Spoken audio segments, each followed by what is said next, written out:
PoK का विलय होगा, वो योगी के सामने होगा। योगी भी एक सेनापति होंगे निश्चित तौर पे, मगर आज नहीं, कल नहीं, वो दिन परसों होगा। ये अंतरात्मा की आवाज़ निकलती, ये आवाज़ जो है हम आपको बता रहे हैं, योगी की राजनीतिक आवाज़ नहीं है, ये उनके दिल से निकली हुई एक आवाज़ है।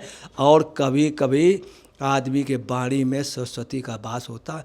आज देश की दुर्भाग्य ये है कि कोई भी विपक्ष का लीडर इंडियाई गठबंधन का नहीं कह रहा कि कश्मीर का पीओके का भारत में विलय करो।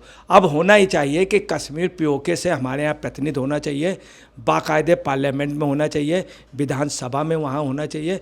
नमस्कार, स्वागत है आपका। आप देख रहे हैं एसडीवी न्यूज और मैं रानी गुप्ता आपके साथ। एक बार फिर से उत्तर प्रदेश के सीएम योगी आदित्यनाथ का बड़ा बयान सामने आया है। उनका ये कहना है कि कश्मीर तो कोई मुद्दा है ही नहीं और जो पीओके के लोग हैं वो भारत में शामिल होना चाहते हैं। अब जिस तरीके से ये बयान सीएम योगी आदित्यनाथ की ओर से आया है, जाहिर तौर पे इस बयान के बाद पाकिस्तान में भगदड़ मचना लाजमी है। लेकिन इन तमाम मुद्दों को लेकर के इस वक्त चर्चा करने के लिए हमारे साथ मौजूद हैं वरिष्ठ पत्रकार अजय जी। सर, स्वागत है आपका। जिस तरीके से कहा यह गया है सीएम योगी आदित्यनाथ के द्वारा कि कश्मीर अब कोई मुद्दा नहीं है और पीओके के जो लोग हैं वो भारत में विलय होना चाहते हैं। जिस तरीके से पाकिस्तान में भूखमरी है, लगातार वहां पर महंगाई बढ़ रही है, तमाम आतंकवाद की जो गतिविधियां हैं वहां पर देखने को मिल रही है, ऐसे में पीओके के लोग जो है भारत में शामिल होना चाहते हैं। कितना इत्तेफाक रखते हैं सीएम योगी आदित्यनाथ के इस बयान से,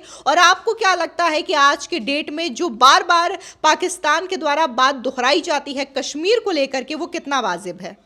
जो कश्मीर इस समय पाकिस्तान में है पीओके, वो भारत का प्योर अंग था, पहले भी था और आज भी है। ये दुर्भाग्य है बात है कि हमारे देश के राजनीतिज्ञों ने एक छल से उसका विलय भारत में हुआ था, पूर्णतया भारत में हुआ था।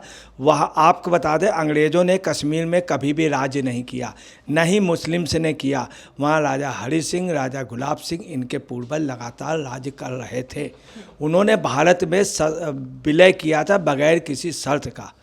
डॉक्टर भीमराव अंबेडकर जी ने 370 का ज़बरदस्त विरोध किया था, मगर नेहरू जी की जिद थी। नेहरू जी के जो मोतीलाल नेहरू जी के बाबा जी जो थे, गाजी साहब या और लोग जो थे, उनका नाम नहीं लेना चाह रहे, उनका कुछ खास वो था कि शेख अब्दुल्ला से उनको बड़ा लगाव था। उधर मैडम माउंट घुमरी से कहने से उन्होंने कश्मीर के हिस्से और कश्मीर को पूर्ण रूप से भारत में विलय नहीं होने दिया। ये नेहरू जी की कोई अपनी महत्वाकांक्षा थी, कुत्सित उनकी महत्वाकांक्षा थी। मुजफ्फराबाद तक हमारी आर्मी और सब फोर्स पहुंच गए थे, मगर उस्मान उसमें ब्रिगेडियर थे और नेहरू जी ने रुकवाया था। इसमें नेहरू जी की अपनी सोच थी। दूसरी आपको बता रहे हैं जो योगी जी कह रहे हैं, योगी जी इसके पहले भी आपको बता रहे हैं 5 अगस्त 2019 को जब धारा 370 हटाई गई है, तो सबसे पहला बयान भी उनका आया था कि बहुत अच्छा, अब कश्मीर का विलय हो जाना चाहिए। दूसरी बात आपको होना क्या चाहिए, आपको बता रहे हैं सन 1965 में जिस समय भारत जीत गया था, हमारी सेनाएं लाहौर तक पहुंच गई थी, तो उसमें लाल बहादुर शास्त्री की जब मीटिंग हुई विपक्ष के नेताओं से, तो बहुत स्पष्ट था कि कश्मीर को, ऑक्यूपाइड कश्मीर को भारत में विलय कर लो।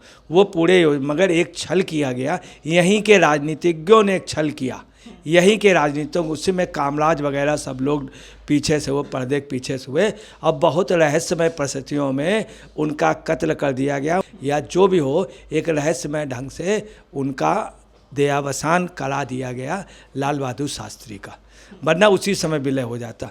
इसके पहले आपको बता रहे हैं कई चांस आए, परंतु इस देश का दुर्भाग्य रहा, इन देश के राजनीतिज्ञों ने नहीं किया। अब होना ये चाहिए, जैसे MQM था, मुजाहिद कौमी मूवमेंट, मुर्तज़ा भुट्टो का, तो उसके विदेशों में ऑफिस बने थे। ऐसे पैलेस्टीन को देश नहीं था, मुल्क नहीं था, मगर भारत ने मान्यता दी थी। भारत ने मान्यता, बांग्लादेश को भारत ने सबसे पहले मान्यता दी थी, जिसमें सत्ता पक्ष विपक्ष दोनों तैयार था। सबसे पहले तत्कालीन जनसंघ ने मांग की थी कि बांग्लादेश को मान्यता दो, तब बांग्लादेश बना भी नहीं था। आज देश की दुर्भाग्य ये है कि कोई भी विपक्ष का लीडर इंडियाई गठबंधन का नहीं कह रहा कि कश्मीर का पीओके का भारत में विलय करो। अब होना ही चाहिए कि कश्मीर पीओके से हमारे यहाँ प्रतिनिधि होना चाहिए, बाकायदे पार्लियामेंट में होना चाहिए, विधानसभा में वहाँ होना चाहिए, विधान परिषद में होना चाहिए, उनके प्रतिनिधि होना चाहिए। दूसरी, उनके कई कब्रगाह हमारे यहाँ हैं, कब्रगाह चराड़े शरीफ हजरत बल में वो आना चाहते, और हम लोग हमारे यहाँ के इंडिया के लोग भी वहाँ पर जो है वो एक देवी है उसमें जाना चाहते हैं। उस देवी को बाकायदे लोग महफूज रखें, तो इसके लिए एक सुविधा होनी चाहिए। दूसरी बात, उनका एक बैंक का वो होना चाहिए, बड़ा बैंक वो भारत में हो जाए, जहाँ पे अपने पैसे या अपने सामान को रख सके, उसको भारत महफूज ढंग से रखे, उनके पैसे का इंटरेस्ट दे, जो भी सिस्टम हो। दूसरी बात, वो लोग जो आएँ उनको यहाँ पे स्पेशल निगरानी पे रखा जाए, क्योंकि उनके साथ हो सकता है गलत लोग भी आ जाए। इंटरनेशनल लेवल पे उसको मान्यता देनी चाहिए, संयुक्त राष्ट्र संघ में भी ऑफिस होना चाहिए बाकायदे। इसके लिए भारत को पहल करनी चाहिए, पीओके चाह रहा। दूसरी बात पीओके पे ये है कि पीओके के लोगों को आश्वासन देना चाहिए, जब भी भारत का विलय होगा पीओके का, वहाँ टोटल सोलर सिस्टम होगा, ड्रेनेज को ठीक करना, रोटी कपड़ा मकान, वहाँ पे अनाज भारत फ्री में देगा। ये इस तरह से अभी से पीओके के लिए भारत को प्रचार करना चाहिए, इस तरह का आश्वासन देना चाहिए। अच्छा, ये जो बयान दिया गया है सीएम योगी आदित्यनाथ के द्वारा, इस बयान से पाकिस्तान की कितनी ज़्यादा टेंशन बढ़ने वाली है? क्योंकि पाकिस्तान न सिर्फ पीओके बल्कि कश्मीर को लेकर के भी यही दावा करता है कि कश्मीर पाकिस्तान का है। क्या कहेंगे इस पर? देखिए, जो बयान दिया है ये ऐसे व्यक्ति ने दिया, अगर फारूक अब्दुल्ला देते तो हम नहीं मानते, अगर लालू यादव बोलते तो लालू यादव ज़्यादा राहुल गांधी की शादी करा लेंगे, या उनका जो दूसरा वाला लड़का जिसकी हो नहीं रही राधा बना घूमता है उसकी करा लेंगे। लालू की इतनी बड़ी सोच नहीं। ये उस व्यक्ति ने कहा, योगी ने, हम क्लियर कर दें योगी है क्या। आप योगी को किसी जात विशेष से नहीं लीजिए, योगी गोरखा है, योगी एक सन्यासी है, योगी एक मैथमेटिक्स का स्टूडेंट रहा, योगी एक बहुत अच्छे तमाम विधाओं का अगला ज्ञाता है, उत्तराखंड का रहने वाला, यूपी में मतलब पूरे देश में अगले की है। दूसरी बात, अगला किस उसको नाथ संप्रदाय का, नाथ संप्रदाय में जातवाद नहीं, पूरे देश में उनके वो। तो योगी जो है गोरखा उससे है। मैं आपको बता रहा हूँ, एक बहुत बड़ी गलती हुई थी जब देश आज़ाद हुआ था, ब्रिटेन की महारानी ने एक काम बड़ा दिमाग से किया कि गोरखा रेजिमेंट को उठाया और पहले ही इंग्लैंड भेज दिया और अपने महल के आसपास कर दिया। वो हमारे साथ बहुत बड़ा ब्लफ हो गया था, बहुत बड़ा नुकसान हो गया था। ये गोरखा है। योगी के आने से आज नहीं, कल नहीं तो परसों आपको बता रहे, इस काम को योगी बाखूबी करेंगे, आप देख लीजिएगा। चूँकि गोरखा वर्ल्ड की सबसे मजबूत, सबसे कम एक्सपेंसेस की, सबसे अधिक शहादत की, आप समझ लीजिए कि एक टूटे हुए मटके की जो उसकी पपड़ी होती उससे वो युद्ध जीत लेते हैं। इतने बड़े लोहे से वो युद्ध खुखड़ी से जीत लेते हैं, पूरे वर्ल्ड में माने हुए। इसलिए गोरखा के वजह से इनको बनाया गया। योगी की बातों में अगर योगी कह देते मिट्टी में मिला दूंगा, तो योगी मिट्टी में मिला दे। पीओके का विलय होगा वो योगी के सामने होगा। योगी भी एक सेनापति होंगे निश्चित तौर पे, मगर आज नहीं, कल नहीं, वो दिन परसों होगा। ये अंतरात्मा की आवाज़ निकलती, ये आवाज़ जो है हम आपको बता रहे हैं, योगी की राजनीतिक आवाज़ नहीं है, ये उनके दिल से निकली हुई एक आवाज़ है। और कभी कभी आदमी के बाणी में सरस्वती का वास होता।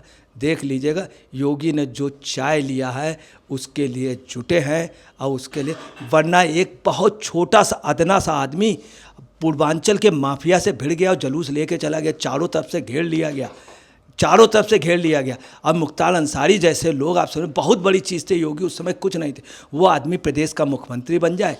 अब वही आप समझ लीजिए मुख्तार अंसारी कुर्सी पकड़ के बैठा, बहुत बड़ी बात। बड़े बड़े माफिया जो प्रदेश चलाते थे, जिनके हम मुख्यमंत्री जाके सजदा करते थे, वो सब राइट टाइम आ गए। तो कहीं ना कहीं योगी अपने कर्म से है। आप देखिए कहाँ का व्यक्ति, कहाँ का क्या, आज प्रदेश में, आज पूरे देश में नाम है। ये बात जो कही है ये बहुत दूर तलक जाएगी। और देख लेना, योगी का हमारे ख्याल में आज तक कोई बात ऊपर वाले ने खाली नहीं की है।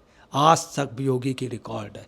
योगी अपने फादर के मरने पे नहीं गए, आप समझ लीजिए। इतना अगले को, अगर किसी को कहा जाता है कि राष्ट्र के प्रति समर्पित, तो योगी समर्पित हैं और राज धर्म का पालन किया। जहाँ वो रहते हैं मंदिर में, वहाँ मुस्लिम बहुत सुरक्षित हैं। बहुत सुरक्षित। तो ये व्यक्ति आपको बताना है कि निश्चित तौर पर भारत पे पीओके का आज नहीं, कल नहीं तो परसों, अगर कोरोना ना आया होता तो पीओके भारत में हो सकता है। एक चीज़ और नोट कर लीजिए कि पीओके से पहले निश्चित तौर पर लाहौर भारत में होगा, सिख रेजिमेंट के अधिकार में होगा, खालिस्तान का नारा खत्म हो जाएगा इस पूरे दुनिया से।